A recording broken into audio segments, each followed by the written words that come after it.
پنجاب مریم نواز نے کہا ہے کہ عید پر باہمی رنجشوں اور اختلافات کو فراموش کر کے اخوت اور محبت کے جذبات کو فروغ دیں۔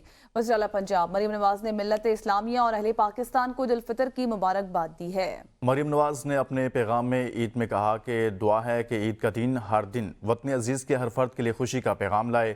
دعا ہے کہ ارض پاک پر اترنے والی خوشیوں کو کبھی زوال نہ آئے۔ انہوں نے پیغام آگے بڑھاتے ہوئے کہا کہ اللہ تعالیٰ کے فضل و کرم سے رمضان مبارک کے فیض و برکات سے مستفید ہونے کا موقع ملا۔ عید الفطر مسلمانوں کے لیے اللہ تعالیٰ کا خاص انعام اور تحفہ ہے۔ عید الفطر مسلمانوں کے لیے یوم تشکر بھی ہے۔ وزیر اعلیٰ پنجاب نے کہا کہ عید کے روز محبت اور بھائی چارے کا فروغ تشکر کا تقاضا ہے۔ عید کے موقع پر نادار لوگوں کو بھی خوشیوں میں شریک کرنا سنت نبوی ہے۔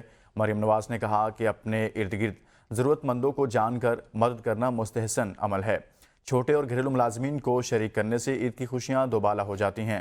انہوں نے کہا کہ نبی کریم حضرت محمد مصطفیٰ صلی اللہ علیہ وسلم عید کے روز یتیموں کی دلجوئی اور خاطرداری کیا کرتے تھے۔